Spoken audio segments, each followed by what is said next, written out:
Hey everybody, welcome back to Dave's Small Engines. I've got my Toro CCR3000 Single Stage snowblower. Spring is just around the corner and it's time to summarize this snowblower for, 8 months of sitting in a shed. I'll show you exactly what I do. So this little blower has been awesome for me for this winter. 20-inch cut, 5 horsepower, and this is actually a highly regarded blower. The 3000 is actually a 5 horsepower Suzuki engine. And anybody that knows anything about Suzuki knows that they make great engines. No issues with it. I actually had a huge 30-inch blower that I ended up selling because I didn't need it because this thing was so effective. So there's really only a couple steps here. First, I still have fuel in this tank. It's still good fuel, but I don't want it sitting in there for the entire summer. Now the fuel that I use has no ethanol in it, so that actually eliminates some of the concern that I normally have with small engines. It'll prevent the carburetor from gumming up with that goopy Varsol type gum that gets in there. What I do is I use some stabilizer in the fuel tank, start the engine, run it so I know that the stabilizer has mixed into the fuel and gotten into the carburetor, and then I drain the tank. So I'm going to use some of this K100 stabilizer. Now this stuff was recommended to me by DonnyBoy73. I'm sure you guys all know his channel. He did an in-depth test on this stabilizer.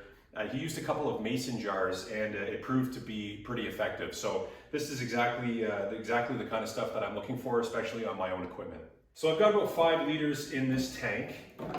And I know the second I pour this in here, there's going to be a snowstorm outside. So I'm completely aware that I'm going to have to get one of the shovels out here shortly.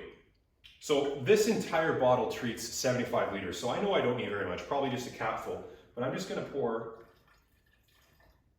a little bit into the tank. This was a brand new bottle. Put the lid back on, fuel cap back on. Mix it around a bit. This stuff really disperses nicely within the fuel. And now I'm ready to start it up and get it working through. Okay, so choke on, ignition on, prime it. That should fire up.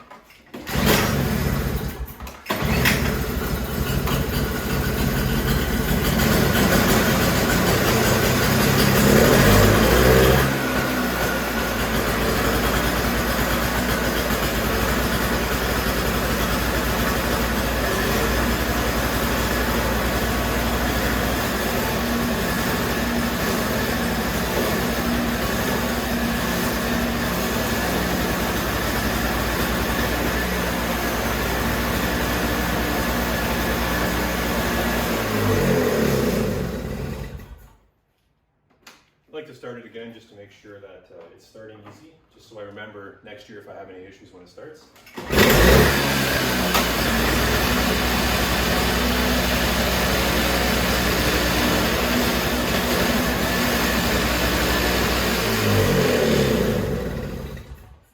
And that should do it in terms of running the fuel into the carburetor.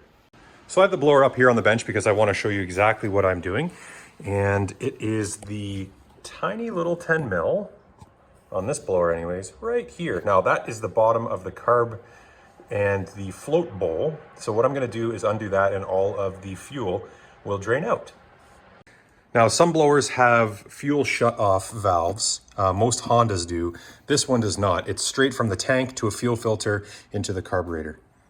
So I'm going to use this old apple cider jug to catch the fuel. As you can see, I've wiped it out here.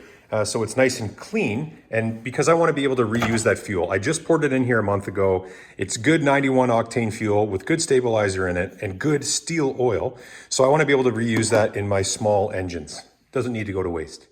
All right, so this is actually a 14 millimeter socket, not a 10 like I had thought, but the concept is the same. Now, we don't necessarily want to undo that all the way because that could make for the carb bowl to fall off, but just enough that we can loosen it by hand to allow the carburetor bowl to drain, and then the rest of the tank will drain with it. So as I said, that's draining down from the tank into the fuel filter and then into the carburetor. This is the lowest point of our fuel system. So everything that we drain out of here will come from the tank through that system and then down into our jug.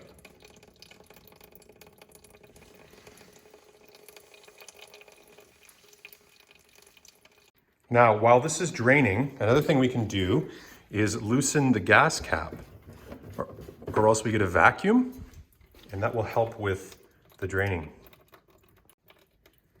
There it goes, starting to drip a little bit.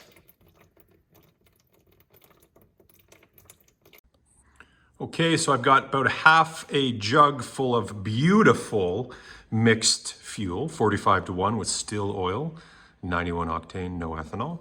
So now it's time to tighten that bolt back up and fire it up. Now we're going hand tight on these, folks.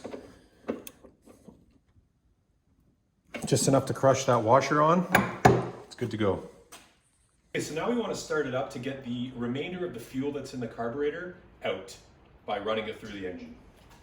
Same procedure, choke, ignition on, prime, and we're going to let it run dry.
So that's what we want to hear.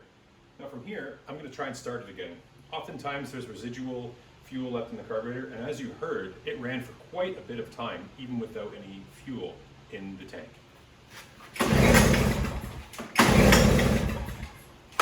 Give it a few primes. Okay, that's a good sign, and then we're just going to choke it up.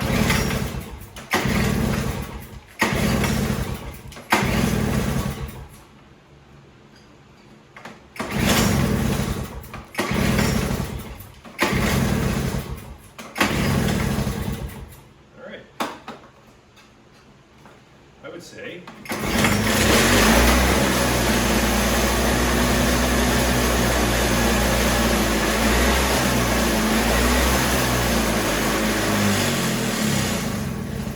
I was about to say that we would run it dry, but that's oftentimes what happens. Usually you can get it to start one or two more times.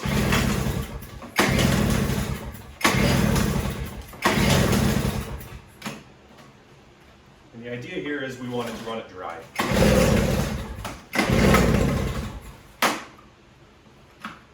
That might be all she wrote.